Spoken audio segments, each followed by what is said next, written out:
तो hello student, कैसे हैं आप? अच्छे होंगे। Concept of physics bye Pankaj sir में आप सभी का स्वागत है। तो आज हम लोग क्लास 12th की हिंदी माध्यम की फिजिक्स पढ़ेंगे और उसमें आज हमारा लेक्चर नंबर 6 होगा। और इस लेक्चर नंबर 6 में हम पढ़ेंगे कि जब एक समांतर प्लेट संधारित्र की प्लेट के बीच में एक परावैद्युत पट्टिका रखी जाए तो उसमें आवेश कितना प्रेरित होता है, कितना उत्पन्न हो जाता है आवेश, ये हम निकालेंगे। उसके साथ अगर हम किसी समांतर प्लेट संधारित्र के अंदर कोई परावैद्युत पदार्थ की एंट्री करते हैं, रखते हैं, तो उसकी धारिता पर क्या प्रभाव पड़ता है, उसकी धारिता बढ़ जाती है कि घट जाती है, इसका हम लोग इसमें स्टडी करेंगे। राइट। इसके बाद इसमें हम लोग पढ़ेंगे इसमें कि कोई इसकी जो एनर्जी डेंसिटी होती है, ऊर्जा घनत्व होता है, वो कितना होता है, उसके लिए हम एक फार्मूला ड्राइव करेंगे। ओके, तो आइए हम लोग स्टार्ट करते हैं। एक समांतर प्लेट संधारित्र लेते हैं।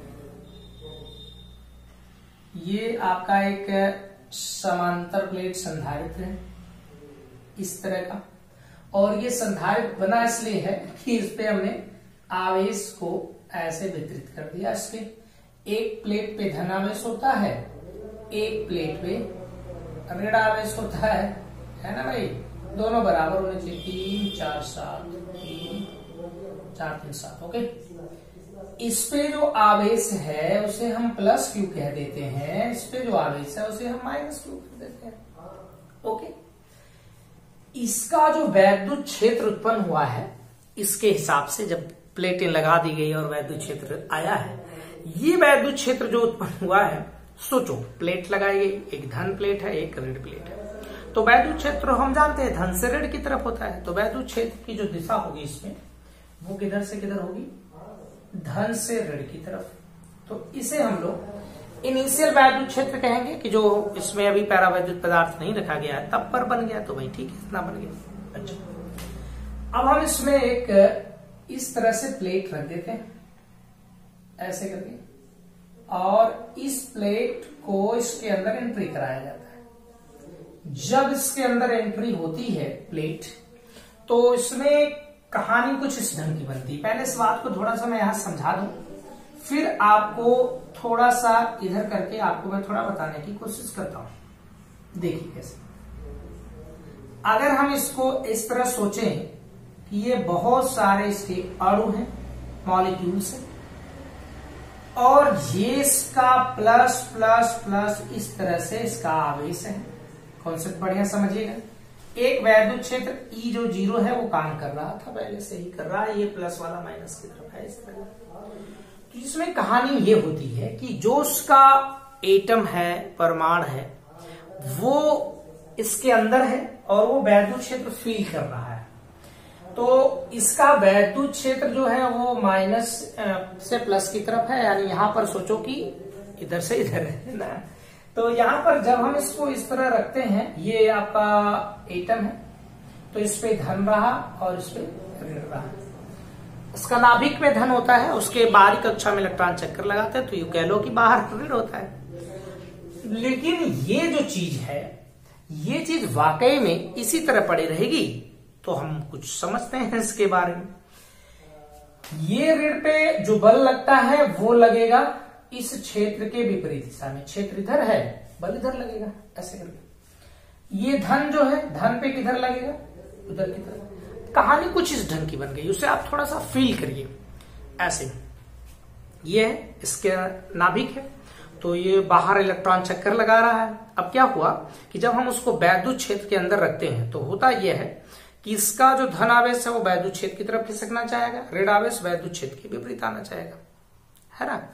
तो ऐसा नहीं होगा ये, बल्कि इसकी कहानी कुछ इस ढंग की हो जाएगी ऐसे। ये माइनस इधर चला जाएगा, प्लस इधर चला जाएगा, ऐसा हो जाएगा। तो इसमें भी उसी तरह के होंगे, जितने भी इसके होंगे एटम, उन सभी पे इसी तरह की कहानियां बन जाएगी, है ना। इस पे इधर धन है तो इधर ऋण है तो इधर धन आ जाएगा, ऐसा कुछ हो जाएगा। इसमें सब में इस तरह बन जाएगा, ऐसा बनेगा। और अगर हम इनको ऐसे ध्यान से देखें तो हमको मिलेगा इसमें ये चीज कि भाई साहब इस परावैद्युत पट्टिका के ठीक सामने यहां पर ऋण आवेश आया है और इसके ठीक इधर धन आवेश आया है। दोनों धन और ऋण इसमें बराबर है, लेकिन इसकी कहानी है ये प्लस क्यू है और ये वाला माइनस क्यू है, राइट। तो इसमें भी तो वैद्युत क्षेत्र उत्पन्न होगा भाई। वैद्युत क्षेत्र उसमें इधर की तरफ सब ऋण बन गए हैं और इधर की तरफ सब धन बन गए, तो इसमें भी वैद्युत क्षेत्र उत्पन्न होगा। वैद्युत क्षेत्र की दिशा किधर से किधर होगी? धन से ऋण की तरफ होगी, तो इसके अंदर भी एक वैद्युत क्षेत्र आएगा। अब हम इस वाले में आते हैं, बात आपको समझ में आती है। तो इसमें हम लोग इधर ऐसे ऋण दिखा देते हैं। बराबर कोई जरूरी नहीं है कि बराबर हो, अब उसकी एक कंडीशन होगी तब बराबर होंगे दोनों के आवेश, तो आप उस कंडीशन को समझने के प्रयास कीजिएगा। इसमें एक ई आता है, ओके, ई डैश बल्कि कर लो, इसकी दिशा इधर से इधर होती है, ऐसा हो जाता है। तो हमारे पास इसमें दो जगह वैद्युत क्षेत्र उत्पन्न होंगे। एक तो परावैद्युत जो पट्टिका है उसके अंदर वैद्युत क्षेत्र उत्पन्न होगा। अरे भाई उसमें भी आवेश तो आ गए हैं, इसके अंदर आवेश आ गए हैं, तो इसमें वैद्युत क्षेत्र एक उत्पन्न हो गया है। एक बाहर से पहले से ही इस प्लेट और इस प्लेट के बीच वैद्युत क्षेत्र लग रहा था, तो एक वैद्युत क्षेत्र ये हो जाएगा, एक वैद्युत क्षेत्र इसमें होगा। तो इसमें वैद्युत क्षेत्र जो बनेगा उनकी कहानी कैसी होगी? तो हम ऐसे बोल सकते हैं कि जो y में मतलब इसके बीच की y में संधारित्र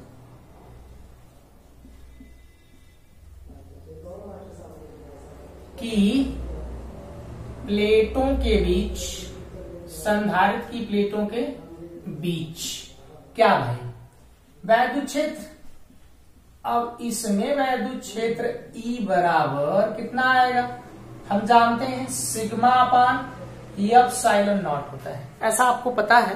नहीं पता है तो आप concept of physics bye Pankaj sir उसमें करिए और उसके बाद देखेंगे कि वो इस तरह की वीडियो आपको मिल जाएगी।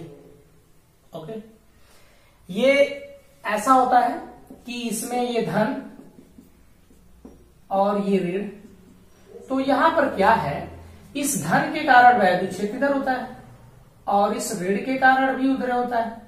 तो जब हम इसका रिजल्टेंट निकालते हैं, परिणामी निकालते हैं, तो sigma by 2 epsilon not plus sigma by 2 epsilon not, it means 2 sigma by 2 epsilon not, 2 से 2 cancel, sigma by epsilon not, ऐसा बन जाता है वैद्युत क्षेत्र। तो इसे हम हटा देते हैं, इसे हमने हटा दिया।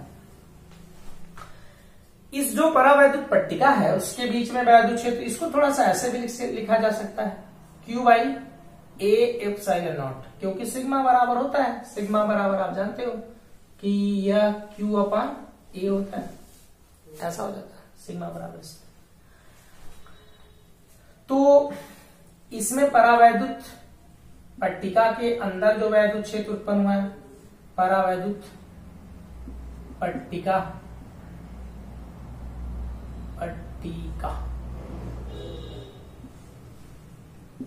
में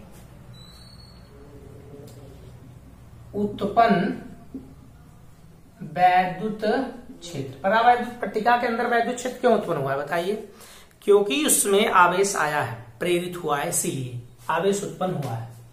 यहां से ई डैश बराबर क्या आ जाएगा भाई? सिग्मा डैश, इसके अगर हम आवेश घनत्व को सिग्मा डैश कर दे, फिर इसका आवेश Q dash upon A epsilon not, इस तरह का हो जाएगा। दोनों वैद्युत क्षेत्र को अगर ध्यान से देखें तो एक वैद्युत क्षेत्र जो प्लेट के कारण है, जो Y में उत्पन्न हो रहा है, उसकी दिशा इधर है, इसकी दिशा इधर है, दोनों एक दूसरे के विपरीत हैं। और जब दोनों एक दूसरे के विपरीत हैं तो भाई नेट वैद्युत क्षेत्र कितना होगा?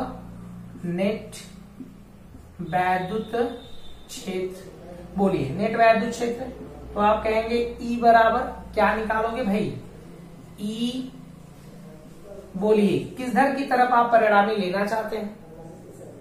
तो इसमें ये देखिए, इस वाले को हम लोग थोड़ा छोटा समझते हैं, इसमें जो आएगा आवेश की मात्रा छोटी, अभी हम लोग ये मान रहे हैं कि ये कोई ऐसा पदार्थ है, परावैद्युत पदार्थ है, ये धातु नहीं है। अगर धातु होती तो इसकी कहानी कुछ अलग तरह की बनती, तो हम ऐसा कर देते हैं।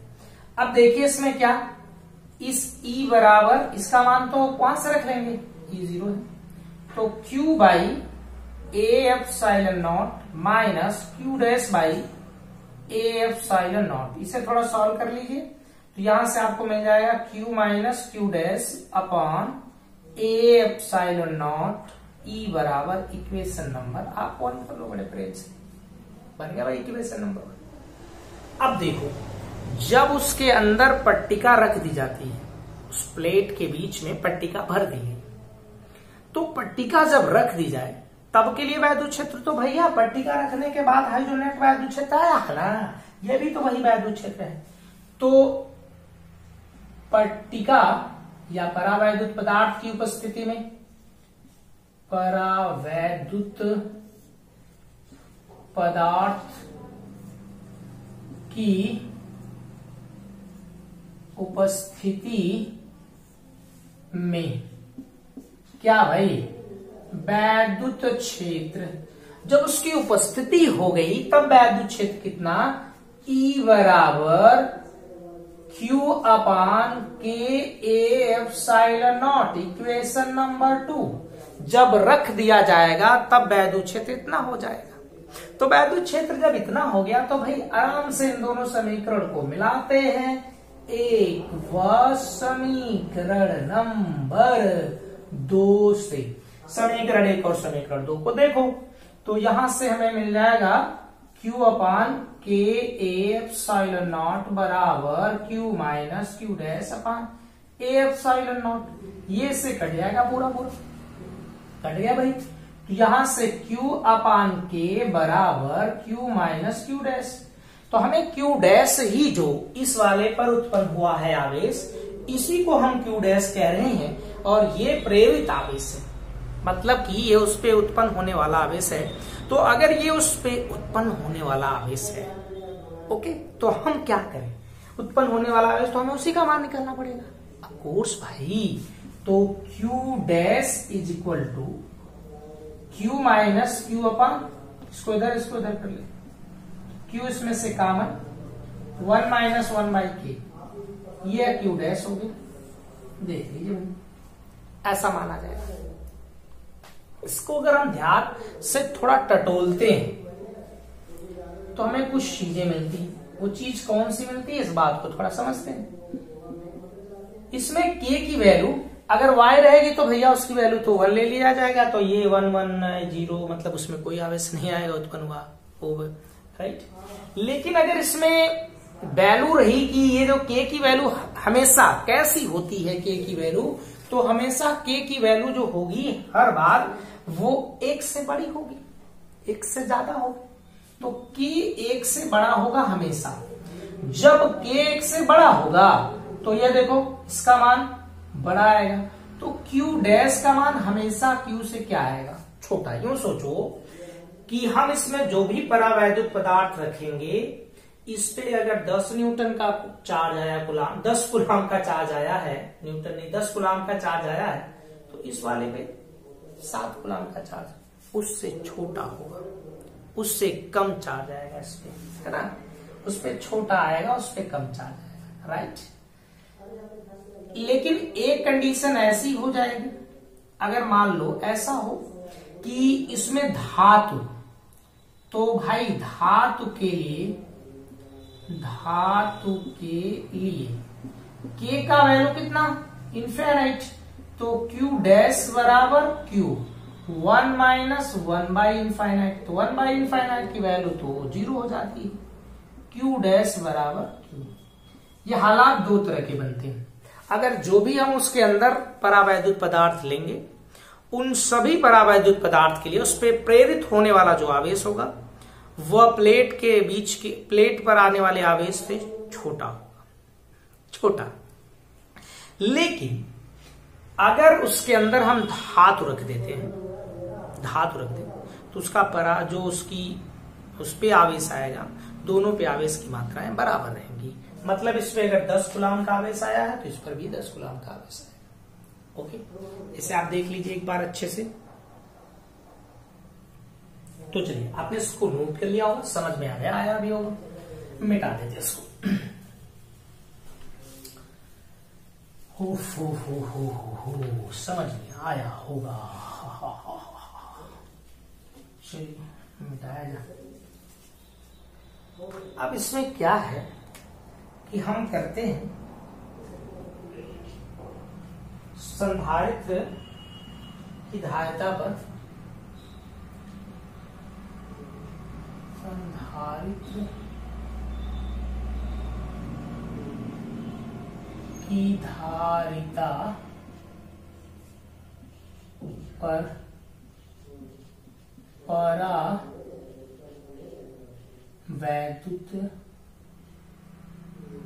संधारित्र की धारिता पर परावैद्युत का प्रभाव,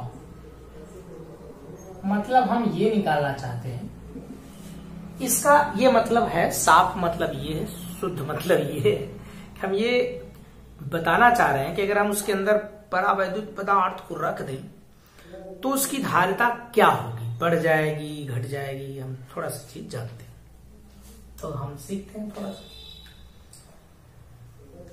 मान लीजिए पहली बार हमने इस संधारित्र की प्लेटों के बीच कुछ नहीं रखा है, क्या है तब, वायु है, और ये सब इस पे आवेश है, 4 आवेश इस पे, 4 आवेश इस पे, ऐसे कुछ कहा गया। तो इसके अंदर जो वैद्युत क्षेत्र E उत्पन्न होगा उसका मान कितना होगा, ठीक।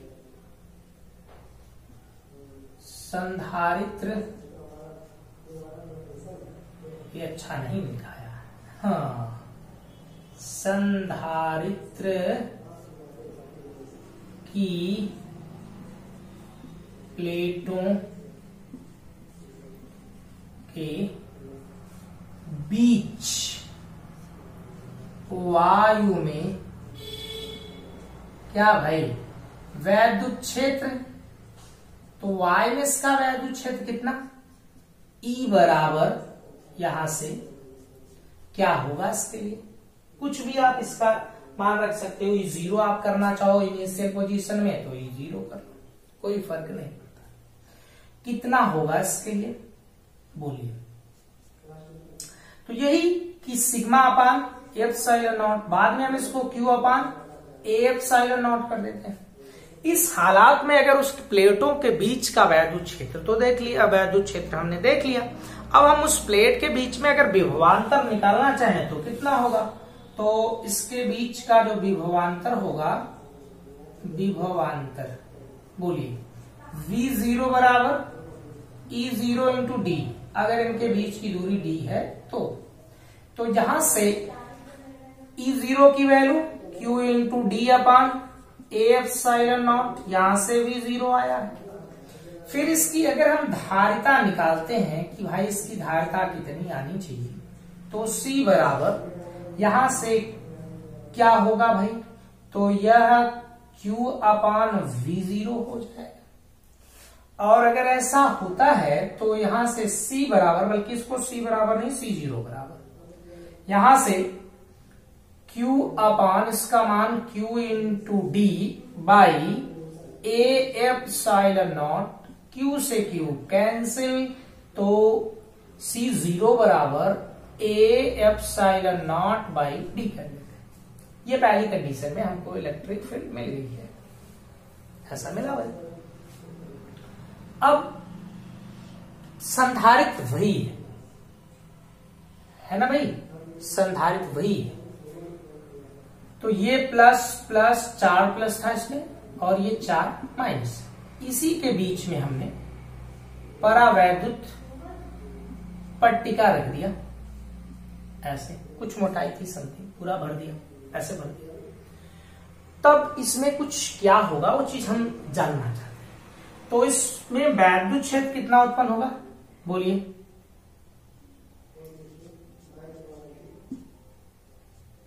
पट्टिका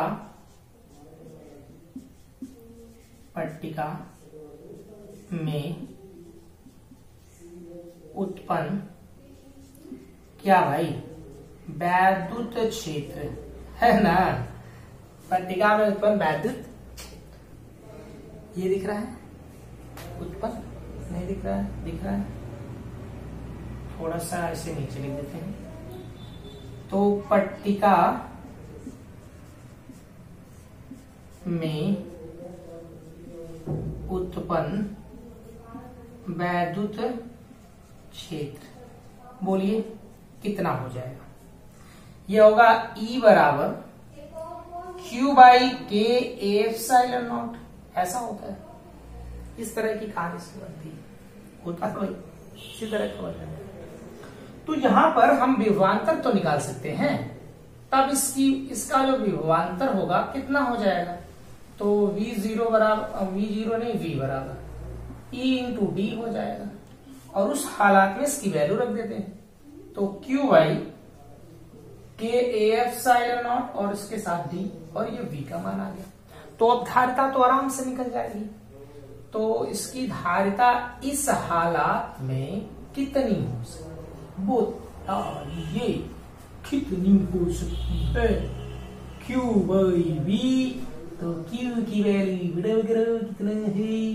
इतना है के एप्सिलॉन नॉट कैंसिल, यानी कि के एप्सिलॉन नॉट बाई डी। ये आ गया आपका C।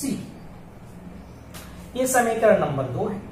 समीकरण नंबर 2 में समीकरण 1 नंबर की भाग कर दीजिए। समीकरण नंबर 2 बटा समीकरण नंबर 1 से, बोलिए क्या मिलेगा आपको? C बटा C0 बराबर के, ऐसा मिल गया। तो C बराबर यहां से के C0 है ना भाई। इन पर थोड़ा सा बातें कर ले, बातें। तो C बराबर आपने के C0 निकाला, ऐसा फार्मूला निकाला। बताइए इसमें जो K का मान होता है वो 1 से बड़ा ही होता है, 1 से हमेशा बड़ा रहता है।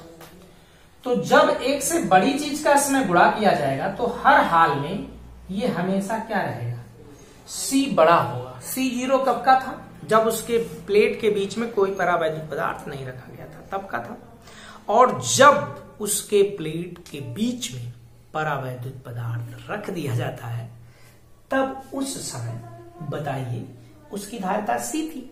तो C वाली बड़ी है C0 से। कहने का मतलब साफ है कि जब हम परावैद्युत पदार्थ को संधारित्र की प्लेट के बीच में रखेंगे तो हर हाल में उसकी धारिता क्या कर जाएगी? बढ़ जाएगी। उसकी धारिता क्या करेगी? बढ़ जाएगी। ओके, तो आप इसे एक बार नोट कर लें। शॉर्ट स्क्रीन वो जो समथिंग करना है कर सकते हो आप। तो देखिए, चलिए आप इसे मिटा दें। समझ में आ रहा होगा अच्छे से।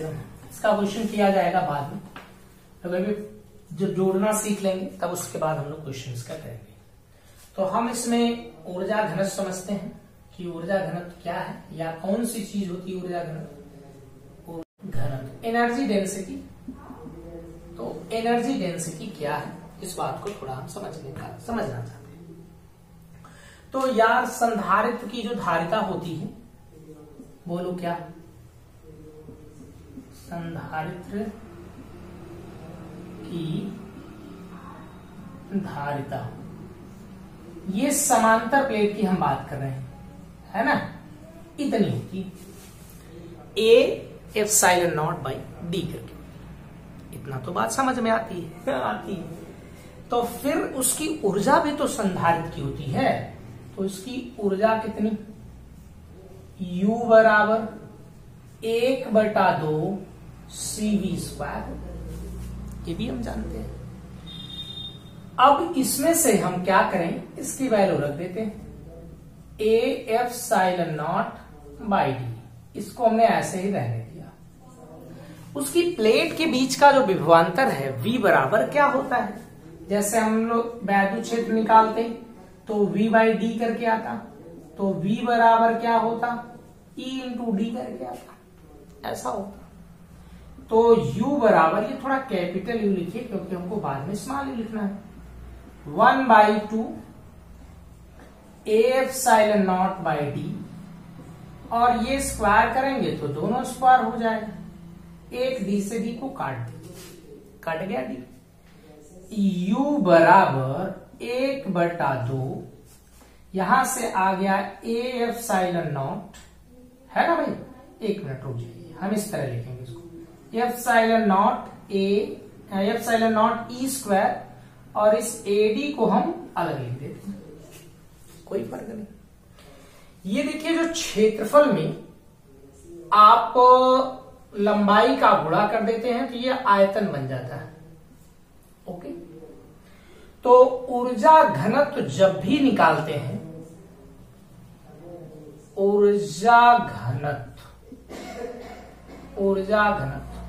तो इसे इसमें हम क्या करेंगे, उसके आयतन से भाग देंगे। ऐसे सोचते हैं कि V आयतन की ऊर्जा कैपिटल U, तो एकांक आयतन की ऊर्जा U बटा V है, फिर V का मान A इंटू डी है, ऐसा निकाल लेते हैं, कर लेंगे भाई।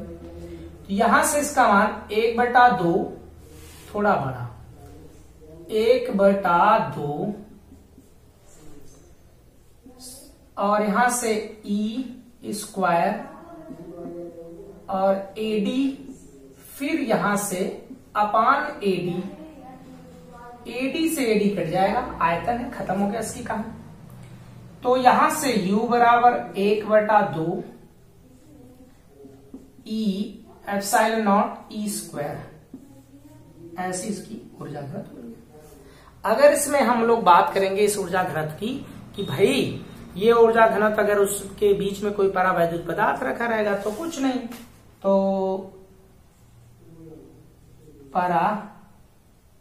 यदि पूरा लिख देते हैं भाई, यदि प्लेटों के बीच परावैद्युत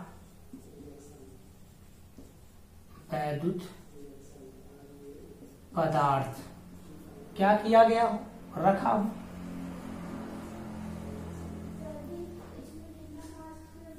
तो फिर कितना 1/2, और यहां से E, यहां K भी आ जाएगा, तो इसका फार्मूला बन जाएगा 1/2